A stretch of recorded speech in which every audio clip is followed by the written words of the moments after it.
우리는 하나님 백성으로 살면서 왜 세상을 살면서 무시를 당할까요?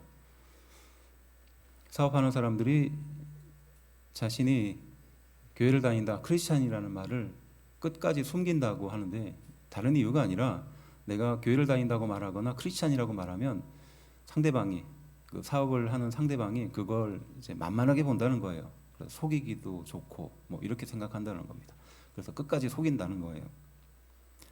무시당하지 않기 위해서 그런 지혜를 발휘하는 것도 참 그렇습니다. 근데 한편으로는 왜 거룩한 하나님의 백성이 세상에서 살면서 이런 무시를 당하면서 살 수밖에 없을까 고민하게 됩니다. 목회자인 저조차도요, 은행에 가서 뭐 작은 거 하나 대출을 받으려고 하면 은행원이 마치 무당 보듯이 이렇게 봐요. 그럴 때마다 좀 당혹스러움을 지울 수가 없습니다. 종교인이라는 그 이름 하에, 또 물론 세상의 잣대가 다르긴 하지만 우리 교회에서 바라보는 성도들의 시선과 세상이 바라보는 이 목회자의 시선은 분명히 다른 건 사실이에요. 하물며 목회자도 그런데 성도들이야 오죽하겠습니까? 함께 읽은 말씀은요, 예루살렘으로 전도를 여행한 전도 중에 일어나는 일입니다. 그 중에서 어떤 사람이 예수님께 질문을 합니다. 그게 무엇이냐? 23절, 어떤 사람이 여짜오되 주여 구원을 받는 자가 적으니까 그들에게 이르되, 이렇게 말하는 겁니다. 예수님께서 예루살렘으로 가던 도중에 그 따르는 무리 중에 한 사람이었던 것으로 추측해요. 이 바리새인이 아니고 예수님을 반대했던 사람들이 아닙니다. 근데 그 사람이 물어봤던 겁니다. 주여 구원을 받는 자가 적으니까 라고 물어봐요. 자, 이 말을 조금 쉬운 말로 바꾸면 뭐냐? 주님, 구원을 받는 사람이 진짜 소수가 맞습니까? 라고 묻는 거예요. 구원을 받는 사람이 소수가 맞습니까? 라고 묻는 거예요. 이게 무슨 뜻이냐? 이스라엘 백성들은 당시에 소수였습니다. 다수가 아니었어요. 세계의 사람들에 비하면 소수였죠. 또 유대인들은 소수였습니다. 이방인들에 비하면 소수입니다. 그리고 당시의 정세를 통해서 본다면 이스라엘의 땅, 그 예루살렘은 전체 로마의 제국의 그냥 작은 소도시에 불과한 곳이었습니다. 세상 속에서의 유대인은 바로 이와 같이 소외되고 무시를 당하고 있던 상황이었던 겁니다. 그래서 그들에게 이렇게 가르쳤던 겁니다. 세상 속에서의 유대인의 고난은 당연한 것이다. 그래서 실망하지 말라. 하지만 결국 구원은 이스라엘 백성의 것이다 라고 당시 사람들은 가르쳤던 겁니다. 근데 이것이 진짜 위로일까요? 우리는 이 위로를 들으면서 어디서 많이 들어봤던 위로라는 것을 알 수 있어요. 교회에서도 이런 위로는 심심치 않게 있거든요. 그래서 이스라엘 백성들에게, 유대인들에게서 중요한 자부심은 있었는데 그것이 무엇이냐? 우리는 아브라함의 자손이기 때문에 최소한 구원은 따놓은 당상이다라고 생각했던 겁니다. 그런 마음을 갖고 있었던 이스라엘 백성들을 마음속에 무시를 당하고 있자, 로마의 제국에 지배를 당하자, 그리고 다른 나라 사람들이 이스라엘 백성들을 자꾸 참관하니까 그 마음속에 불편함이 생기는 겁니다. 그래서 이런 질문을 했던 거예요. 구원받을 사람이 소수라는데 진짜 맞습니까? 이렇게 묻는 거예요. 그 구원받을 사람은 누구를 말하는 겁니까? 이스라엘 백성들 자신을 말하는 거예요. 그리고 자신은 소수라는 겁니다. 그리고 다수가 지금 우리를 괴롭히고 있는데 소수인 우리가 구원받는 것이 정말 하나님 말씀이 맞습니까? 라고 묻고 있는 거예요. 세상 속에서 살고 있는 그리스도인은 결코 쉽지 않습니다. 그들의 삶이 힘들고 어려운 이유가 다른 것이 아니죠. 좀 하나님의 뜻대로 살려고 하면 사람들이 가만히 두지 않습니다. 이용하려고 해요. 그리고 어쨌든 자기가 원하는 대로 이렇게 막 휘두르려고 합니다. 그래도 우리는 거룩하게 살려고 노력하는 사람들인데, 하나님 뜻대로 은혜대로 살려고 그렇게 노력하는 사람들인데 그런 거를 싹 무시하고 세상 사람들은 우리를 저 발밑에 두는 것과 같은 그런 마음이 들 때가 있거든요. 그래서 우리는 어떤 마음을 갖습니까? 그래도 내가 세상 사람들보다는 좀 선하게 살고 있지 않은가? 그래도 최소한 저 사람들보다는 괜찮은 인생이지 않느냐라는 생각을 하는 겁니다.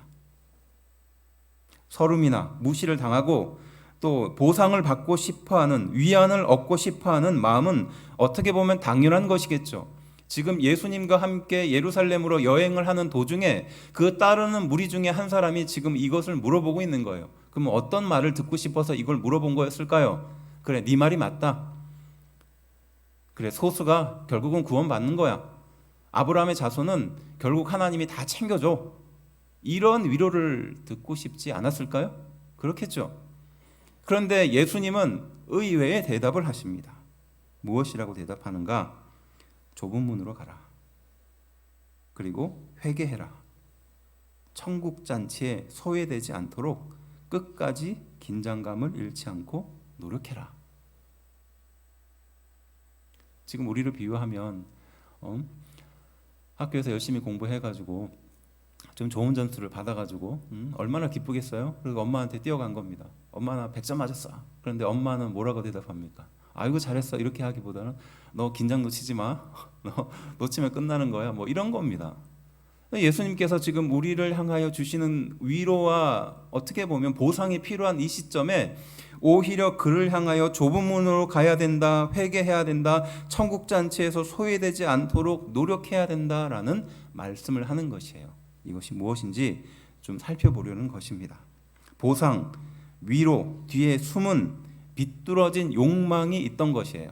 그리고 우리가 위로받는 방식에 무엇인가 근본적으로 잘못된 것이 있기 때문에 예수님께서는 바로 그것을 지적하고 있다는 것입니다.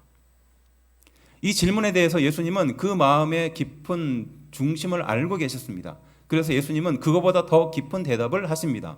누가 과연 하나님의 백성이며 누가 과연 구원을 받을 수 있느냐라는 말씀을 하시는 거죠. 세 가지입니다. 첫 번째, 누가 구원을 받을 수 있는 사람이 될까요? 좁은 문으로 들어가길 힘쓰는 사람이에요. 예수님이 하신 말씀입니다. 누가 구원을 받습니까? 라는 그 말에는 예수님이 당연히 아브라함 백성이니까 구원을 받지, 교회를 열심히 다니니까 구원받지 라는 말을 듣고 싶었던 겁니다. 하지만 예수님은 그렇게 말씀하지 않습니다. 좁은 문으로 들어가길 힘쓰는 사람이 구원을 받는다. 이 말씀을 하신 거죠. 24절 말씀입니다.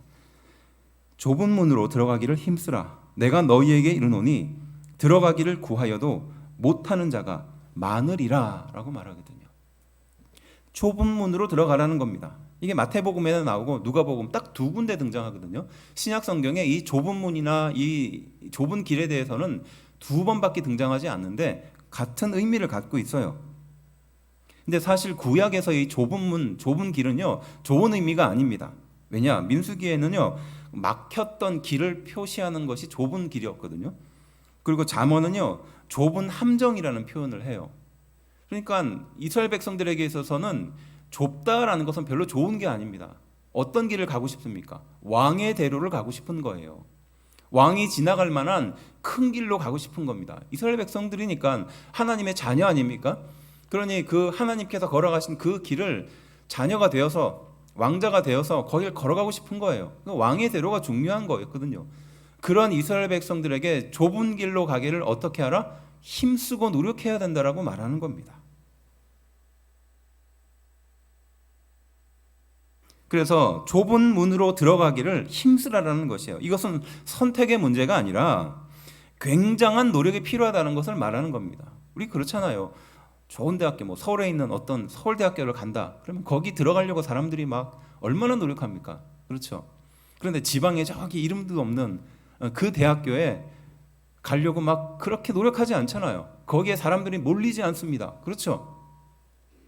그런데 예수님께서는 이들에 대해서 말씀하시면서 좁은 문으로 들어가기를 힘쓰고 노력해야 된다라고 표현하거든요. 그냥 되는 것이 아니라는 겁니다. 이 뒤에 구절을 읽어보면 더 그 뜻을 명확하게 볼 수 있어요. 들어가기를 구하지만 못하는 자가 많다는 겁니다. 이 미래형 표현이거든요. 그 좁은 문과 좁은 길로 가고 싶어하는 사람은 있지만, 원하는 사람이 있지만, 그렇지만 실제로 그것을 행동으로 옮기는 사람은 없다는 겁니다. 하나님께서 그걸 원하시는 것을 다 알고 있다는 거예요. 그런데 그것을 알고 있지만 막상 그렇게 실행으로 옮기는 사람은 별로 없다는 겁니다. 왜 그럴까요? 보상이 없으니까 그렇습니다. 왜 그럴까요? 힘드니까 그렇잖아요. 이왕이면 사람들이 좀 많이 가는, 사람들이 인정할 수 있는 그 길을 가고 싶잖아요. 이왕이면 좀 1등하고 그러고 싶지 않습니까? 칭찬받고 싶잖아요. 저는 이런 본문을 읽을 때마다 그런 상상을 좀 합니다. 우리 성도들이 고난을 참고 힘들고 막 어려운 일을 견뎌내고 이기면 하나님께서 그에 합당하게 막 보상을 줬으면 좋겠어요. 막 위로도 줬으면 좋겠어요. 막 그래서 요즘 현대인들이 그토록 원하는 젊음, 네? 그래서 막 힘들고 어려운 걸 딱 견디고 이겨내면 막 얼굴이 10년은 젊어지는 거예요. 다들 원하시죠? 막 그러다가 주일 한번 빠지면 막 10년씩 늙고 막 이래야 되는 건지 모르겠지만, 그렇게 하나님이 우리를 좀 인도해 주셨으면, 이 보상하고 위로하는 것이 있으면, 요즘 개들 많이 키우잖아요. 그렇죠. 그거와 같이 하나님이 우리를 그렇게 인도해 주시면은 막 즉각 순종하고 얼마나 잘 가겠습니까? 지금 이스라엘 백성들, 특별히 이 질문을 하고 있는 그 사람은 세상 속에서 우리가 구원받는 게 맞지요? 라고 묻는 겁니다. 그 속에서는 무엇을 담고 있습니까? 하나님의 뜻대로 하고 싶고 하나님의 뜻대로 행동해야 되는데 실제로 보상이 없으니까 잘 안 가려고 하는 마음을 숨기고 지금 물어보는 거거든요.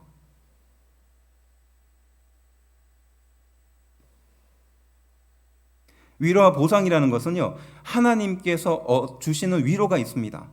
그런데 우리는 그 위로나 보상을 어떤 방향으로 이해를 하느냐 하면 타인이 벌받는 것에 대한 보상에 더 관심을 갖고 있는 거예요.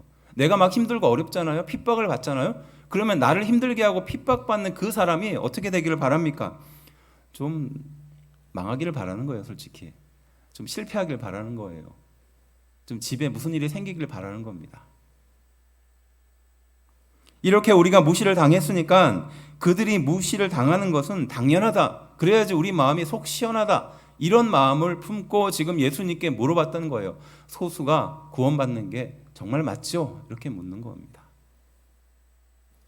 보상, 위로가 목적이 되는 순간 어떻게 됩니까? 집착을 하는 거예요. 귀를 닫는 거예요. 모든 것을 다 그렇게 해석하는 겁니다. 그게 해결이 안 되면 하나님은 인도하시는 것이 아니다라고 극단적인 평가를 하는 겁니다.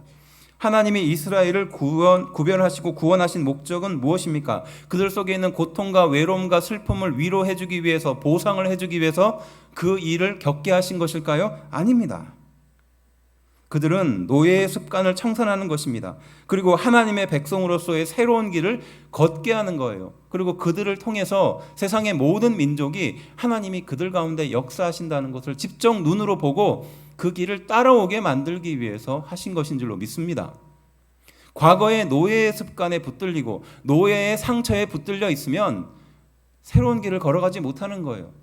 그래서 이스라엘 백성들이 애굽에서 빠져나오면서 애굽은 잊어버려야 됩니다. 애굽에서 받았던 노예의 상처는 버려야 돼요. 그런데 그 이스라엘 백성들이 광야의 걸음을 걸어가면서 하나님께서 인도해 주신 그 첩경을 걸어가면서 애굽에 집착하고 있다면 어떤 결과가 있겠습니까?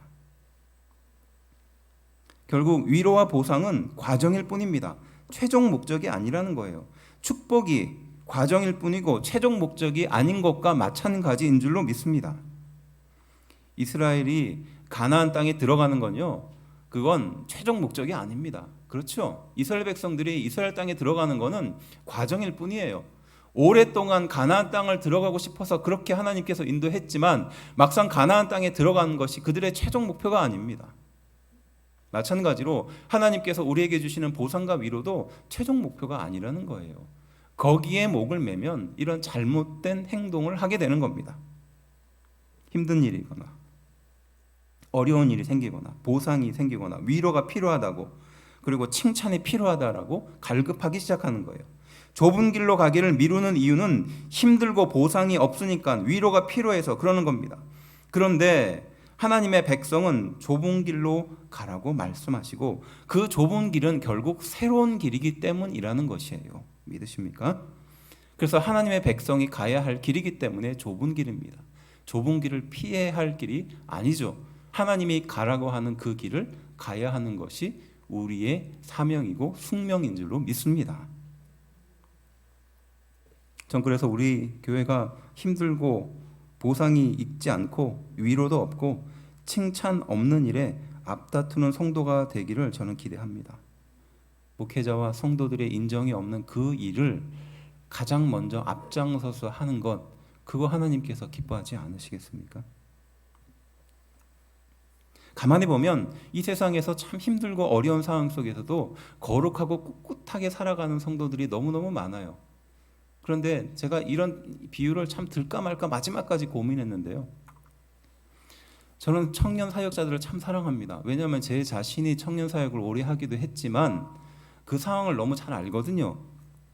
청년들 뭐 너무나 잘 알듯이 경제적으로 그렇게 풍성하지 못하잖아요. 또 사회적으로도 그렇게 월급도 많이 받지 못합니다. 아니면 심지어는 뭐 대학생이나 대학교 졸업하고도 그렇게 재정적으로 쉽지 않아요.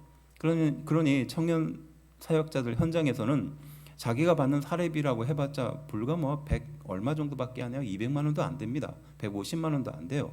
부지기수입니다. 그러면 그 중에서 청년들 사역을 하기 위해서는 그 보이지 않게 사용하는 돈들이 꽤 있거든요. 그럼 그거 어디에서 나오겠어요? 네, 그거 다 거기서 나오는 거예요. 그러면 150만 원 중에서 한 기름값으로 한 50만 원 나가고요.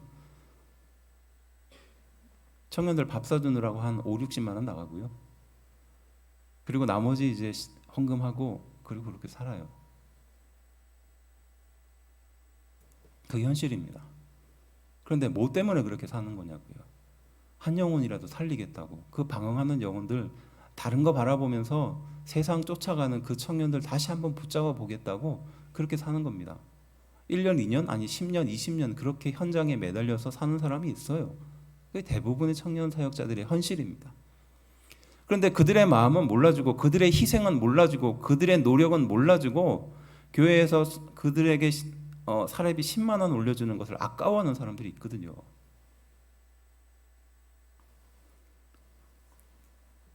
목회자의 사례비가 많으면 비판하죠. 자기보다 적어야 한다고 생각해야 합니다. 왜냐? 청렴해야 되니까, 가난한 자들을 생각해야 되니까.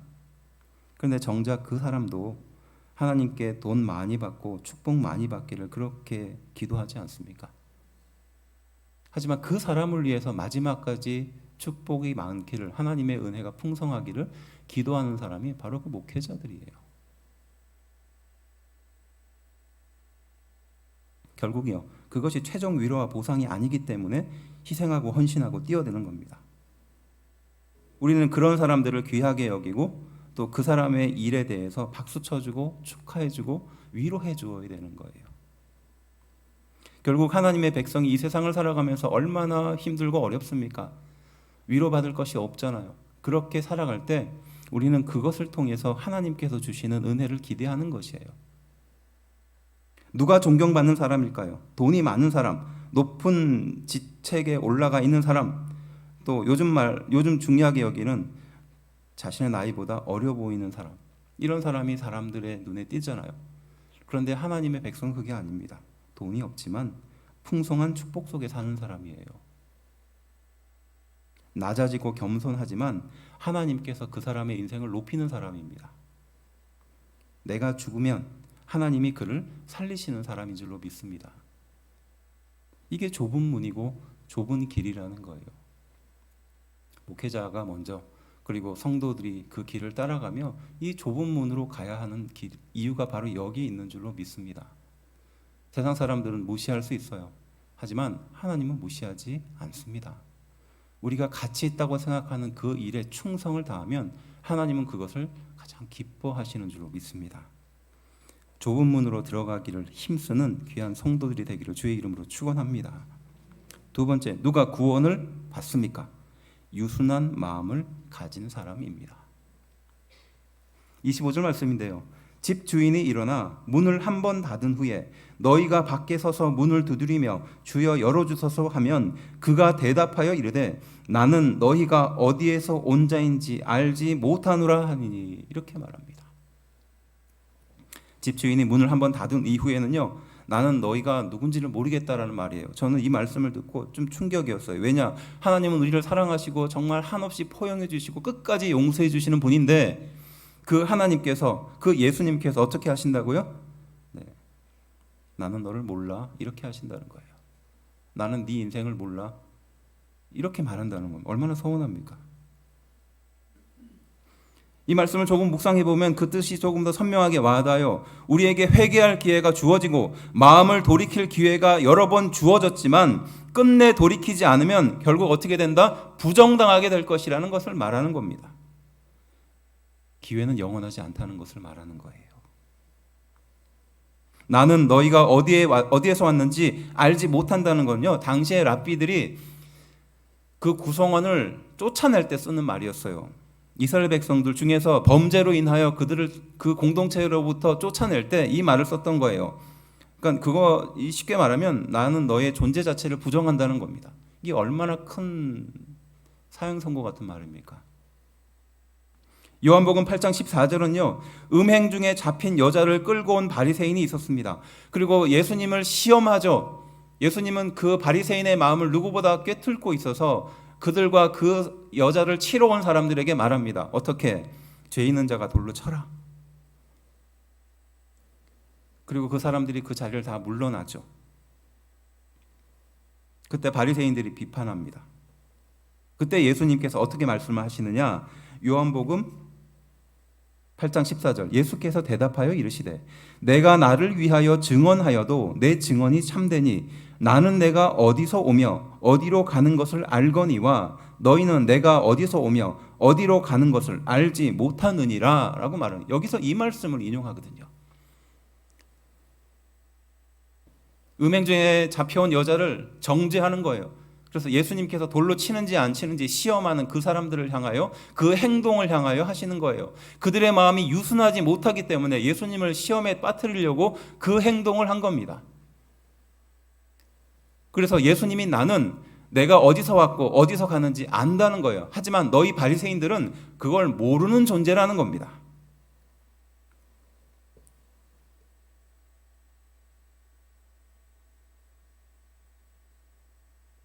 그래서 그 바리새인들은 그 비난과 정죄를 예수님께 돌리고 싶었던 겁니다. 그리고 함정을 팠던 거죠. 예수님은 그들의 마음의 완악함을 보시고 또 유순하지 못한 마음을 보시면서 하셨던 겁니다. 너의 정체성을 모르는구나. 네가 네 자신이 무슨 행동을 하고 있는지 모르는구나. 이 말을 하고 싶으셨던 거예요. 예수님의 말씀에 회개할 기회를 얻고도 그것을 튕겨내고 있는 바리새인들을 향하여 말하고 있는 겁니다. 예수님께서 주시는 그 말씀을 듣고도 듣지 않고 변명하고 있는 그들을 향하여 주는 교훈이라는 겁니다. 26절 함께 읽은 본문의 말씀은 이렇게 말합니다. 그때 너희가 말하되 우리는 주 앞에서 먹고 마셨으며 주는 또한 우리의 길거리에서 가르치셨나이다. 이들이 똑같은 변명을 하고 있잖아요. 우리는 주 앞에서 먹고 마셨다는 것을 무엇을 말하는 겁니까? 예수님과 함께 먹고 마셨다는 겁니다. 길거리에서 가르쳤다는 것은 무엇을 말하는 겁니까? 예수님의 말씀대로 복음을 전했다는 거예요. 바로 그 질문을 했던 사람이 한 말이죠. 예수님과 함께 동고동락하고 함께 전도도 했는데 그게 무슨 말입니까? 라고 묻는 거예요. 앞서 말한 바리새인들과 같은 대답이죠. 어렸을 때 교회도 좀 다녀봤던 사람, 또 예전에 좀 열심히 했었던 사람이 교회를 향하여 핍박합니다. 그리고 교회를 마치 다 아는 것처럼, 그리고 자신이 알고 있는 것이 진짜 다인 것처럼 착각하고 그게 마치 교회인 것처럼 그렇게 생각하고 판단하는 사람들이 있어요. 그런데 정작 본인은 하나님의 말씀을 듣고 회개하고 자복하는가 묻고 싶습니다.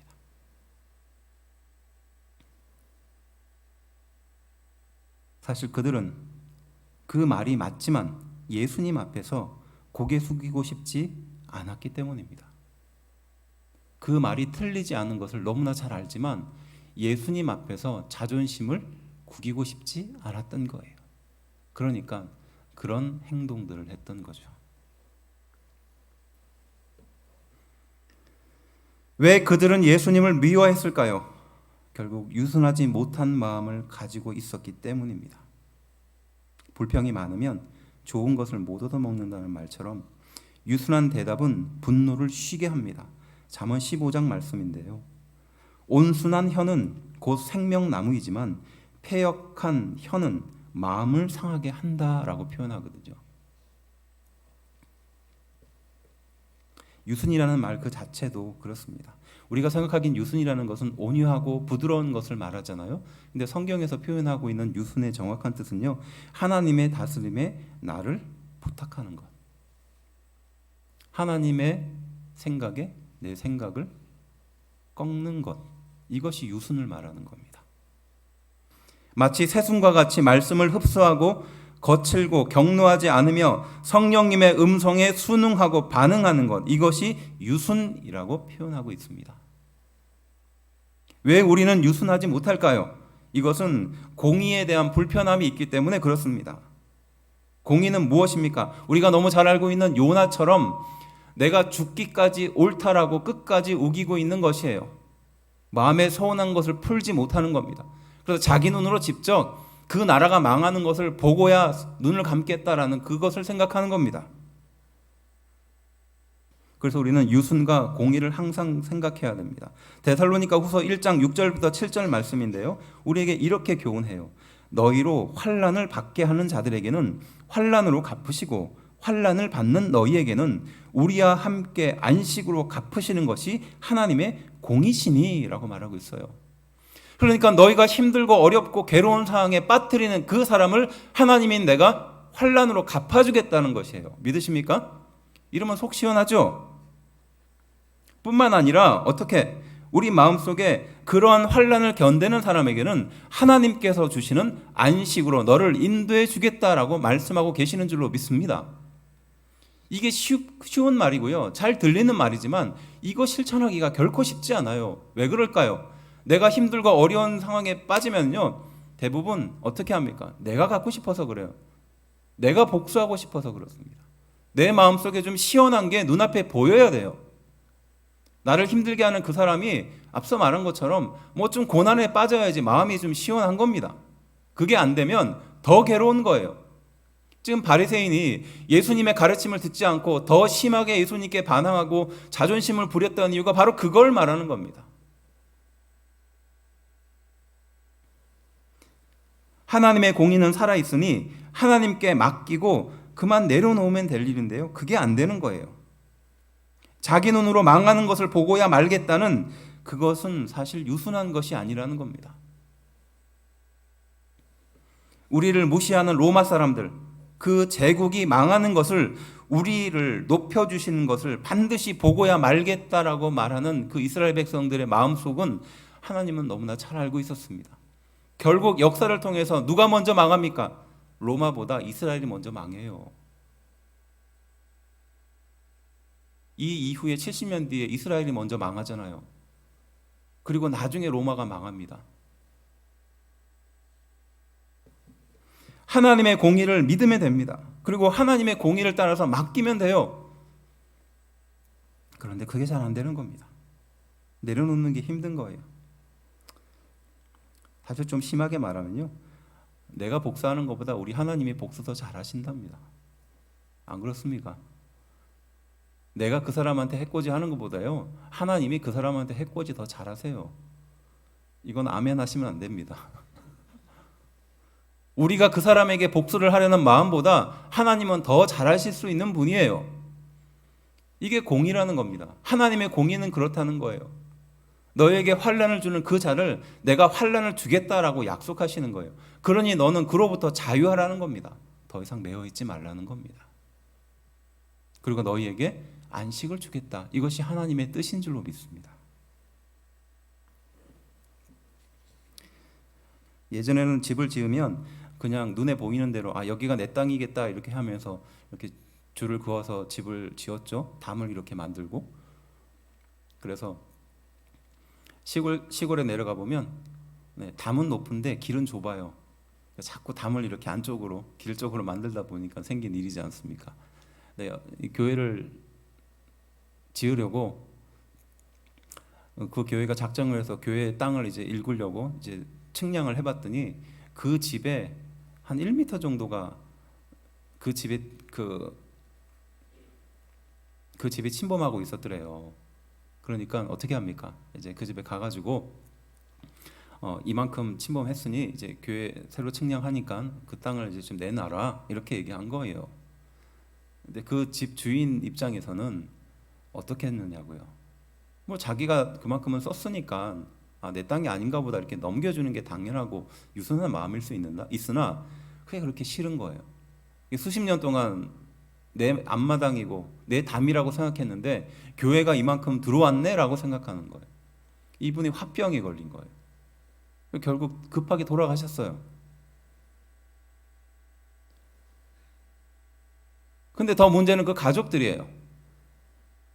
자기 아버지가 그 일로 인하여 화병으로 돌아가셨다는 겁니다. 그러니까 교회를 용서할 수 없다는 거예요. 교회가 하고 있는 모든 일을 불편하게 생각하는 겁니다.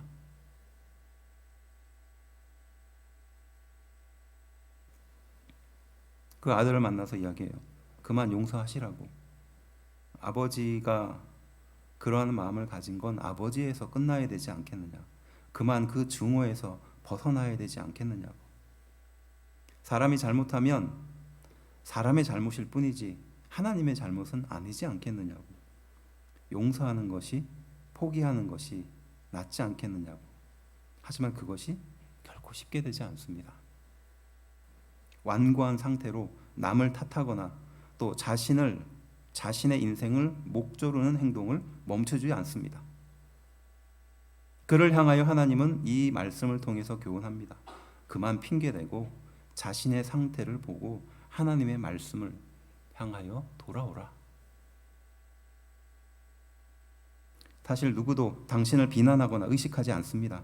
당신만 당신 자신을 의식할 뿐이지 자기 발에 구멍난 양말은 사람들은 관심조차 갖고 있지 않아요. 그런데 나만 거기에 관심 갖고 있을 뿐이죠. 결국 그러한 행동은요, 당신이 완고하다는 것을 드러내는 표현법일 뿐인 겁니다. 아직도 기억이 나는데요. 예배가 끝나고 앞에 이제 권사님이 식구들하고 이렇게 나가요. 친구들하고 이렇게 나갑니다. 나가면서 이분은 늘 마음속에 이제 이 불평이 많은 분이었어요. 점심식사 하고 가십시오 그러잖아요. 보통 식사를 하는데 그분이 늘 하는 말이 그거예요. 아이 교회 밥이 맛없어서 내가 교회 밥을 못 먹겠다는 거예요. 저는 교회 밥에 맛대가리가 없다라는데 맛의 대가리가 어디 있을까? 뭐가 그렇게 맛이 없을까? 응? 그날도 이제 예배가 끝나고 저는 이제 인사를 하잖아요. 그러면 그 권사님, 교회 밥은 맛대가리가 없어 막 이러면서 나가는 거예요. 그러니까 그 뒤에 따라오는 권사님이 뒤에서 조용한 말로 이런 말을 해요. 그대로 말씀드릴게요. 맛대가리가 없으면 지가 식당에 들어가서 밥을 하든지 반찬을 하면 되지. 결국 지 돈만 나가는 거지.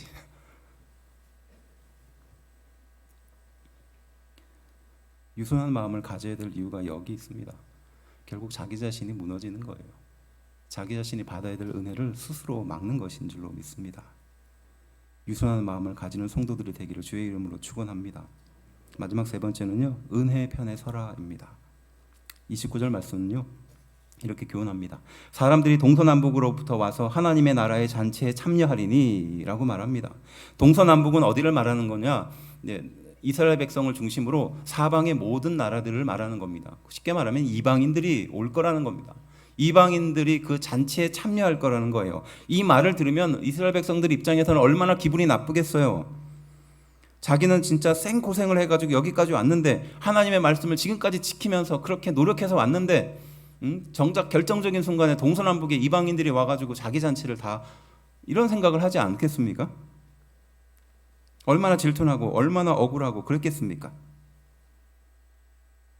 하나님의 나라의 잔치에는 자기들만 들어가야 되는데 그런 마음이 안 들었겠어요?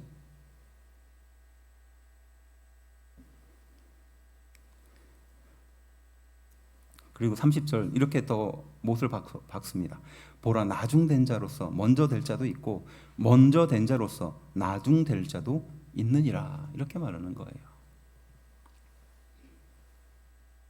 불평하고 비교하느라 회개의 기회를 놓치면 이방인이라도 회개하면 구원을 받을 것인데 유대인이고 하나님의 백성이지만 교만하고 불신을 하면 너희에게는 구원이 없다라는 것이에요. 이게 그들을 향한 경고라는 겁니다. 이 경고를 우리에게 그대로 적용하면 물론 구원은 예수 그리스도를 고백하면 무조건 주어지는 것이에요. 하지만 이 구원을 낙관하면요, 이들과 같은 범죄를 저질 수 있다는 거예요.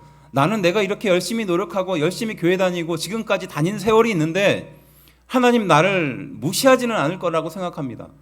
하지만 말씀을 통해 보았듯이 은혜의 편에 서지 않으면요, 이스라엘 백성들도 구원이 없다라고 선포를 받은 것처럼 우리도 장담할 수 없다는 것을 우리는 기억해야 됩니다. 그래서 우리는 이 은혜와 은혜의 반대편에 있는 이 공로라는 말을 잘 분별해야 돼요. 그래서 은혜의 편에 서야 될 이유가 바로 여기에 있는 겁니다. 공로의 편에 서면은 문제가 많아지는 거예요. 구별할 수 있는 방법이 있어요. 은혜의 편에 서는 방법은요, 그리고 은혜의 편에 서게 되면 어떤 일들이 일어나는가? 낮아지는 거예요. 그리고 허용적이 됩니다. 그리고 희생에 대해서 알고 이해합니다. 그리고 어떤 가치나 효율을 따지지 않아요. 비교하지 않습니다. 그리고 타인의 상처에 관심을 깊이 가져요. 그리고 더 큰 길과 더 큰 일들로 나아갈 수 있습니다. 그런데 공로의 편에 서는 사람들은요, 인정받기를 목마르는 거예요. 그리고 타인을 이용하는 데 급급한 인생을 사는 겁니다. 그리고 가치와 효율을 따지는 인생이 되어버리는 겁니다. 그리고 자기의 상처에 굉장히 지대한 관심을 갖고 있는 겁니다. 과한 상상력과 인정의 욕구에 사로잡혀 있는 거죠.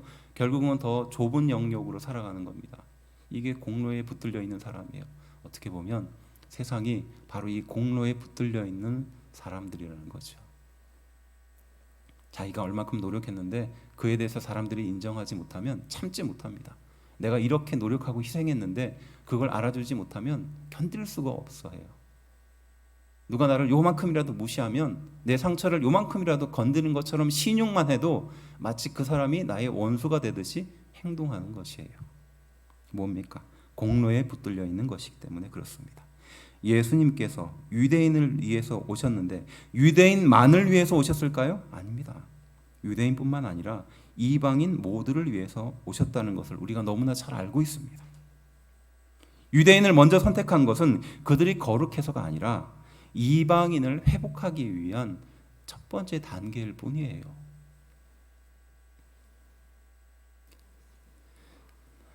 길을 막는데 어떤 사람이 자기 땅이 한 평이 들어가서 이장이었어요. 그래서 그 길을 막으려고 그렇게 노력해서 결국은 그 길을 막았대요. 다른 사람이 그 공사에 들어오지 못하도록. 결국 어떻게 됐느냐?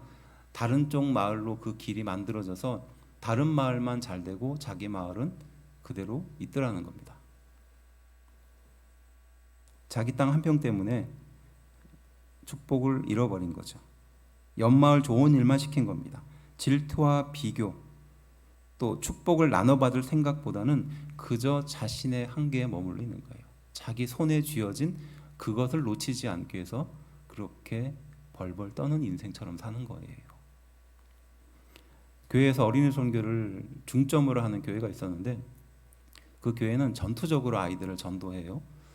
그러다 보니까 이 주변에 있는 교회들 사이에서 불만이 생기는 겁니다. 우리 아이들 다 그쪽 교회에서 데려간다 이러는 거예요.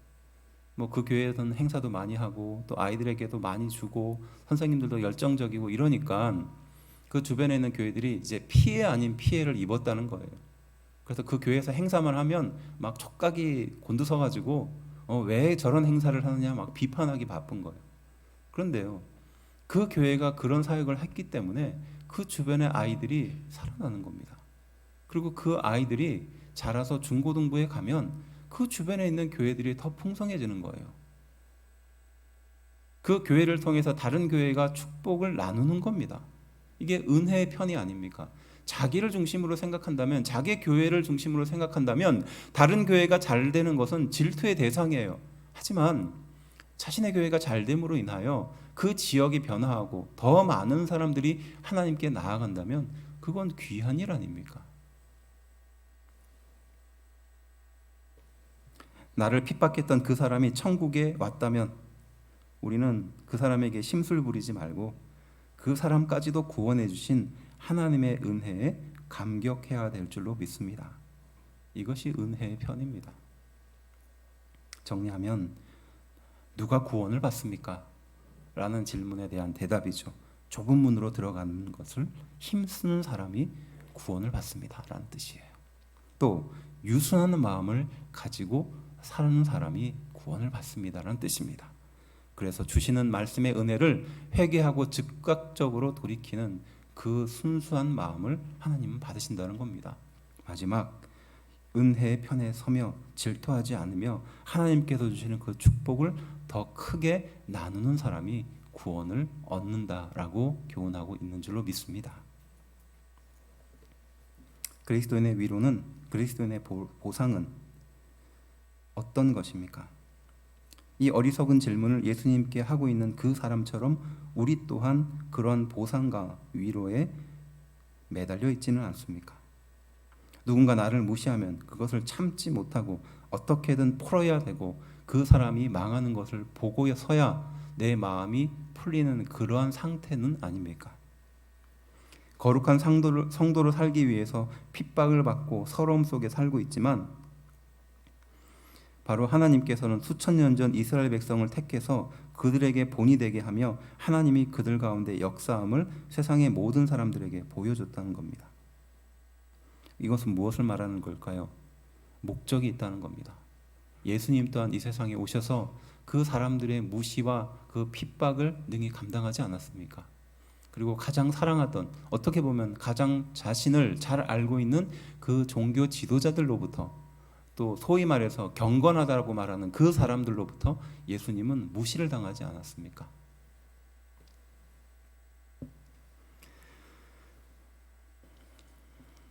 예전에 선교사님 모임 중에 중동에서 선교를 하셨던 선교사님이 잠시 안식년 때문에 이렇게 오셨어요. 그런데 이런 얘기를 하시더라고요. 자신의 아버지도 선교사님이셨는데 자신의 아버님도 평생 그렇게 힘들게 사역하고 선교하면서 그렇게 일평생 하나님의 헌신된 일을 했다는 거예요. 근데 누구도 알아주지 않더라는 겁니다.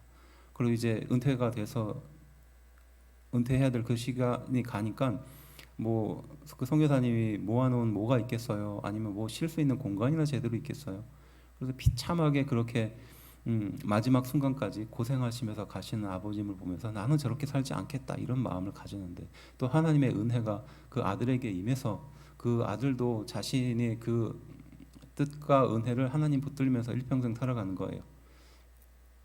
근데 위로가 있겠습니까? 그렇죠. 근데 이 선교사님이 이제 이야기 중에 하는 게 그거예요.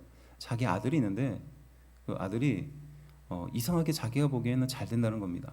그냥 남들은 막 그렇게 노력해도 잘 안 되는 길을 자기 아들은 그냥 뭐 좀 별로 노력하는 것 같지도 않은데 그냥 합격하고 외국에 나가고 뭐 외국에도 또 유수한 대학에 가가지고 좋은 학교의 학과의 교수를 만나서 또 졸업도 잘하고요. 또 그 외국에 나가서 또 한국에 들어오지도 않고 거기에서 직장 잡고 또 좋은 위치에 막 그렇게 승승장구하는 거예요. 그걸 보면서 이런 생각을 하게 됐다. 나는 그렇게 힘들게 살았는데 내 부모님도 참 힘들게 살았는데 내 아들을 보니까 참 위안이 되더라라는 겁니다. 위로가 되더라는 거예요. 그러면서 이 선교사님이 하는 말이 그래도 하나님은 살아계시는구나. 내가 이렇게 힘들고 어려운 인생을 살지만 하나님 기뻐하시는 인생들을 이렇게 열심히 살고 노력했는데 하나님은 그거 잊지 않고 내 자녀에게 저렇게 첩경과 탄탄한 길을 예비하시는구나. 그걸 보면서 위로를 받았다는 거예요. 좀 뒤집어 보면 이 선교사님이 자녀가 잘 되기 위해서 그렇게 했겠습니까? 아니겠죠. 자녀가 첩경을 가고 좋은 길로 가기를 위해서 자기가 그렇게 희생하고 헌신했다고 말할 수 있겠습니까? 아닙니다.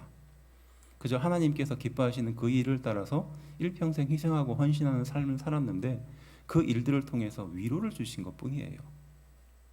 위로가 목적이 아닌 이유가 여기 있는 줄로 믿습니다. 우리는 비록 희생하지만, 우리는 비록 헌신하지만, 우리는 비록 유익을 얻지 못하지만 이것이 하나님께서 기뻐하실 일이라면 그렇게 행해야 할 줄로 믿습니다.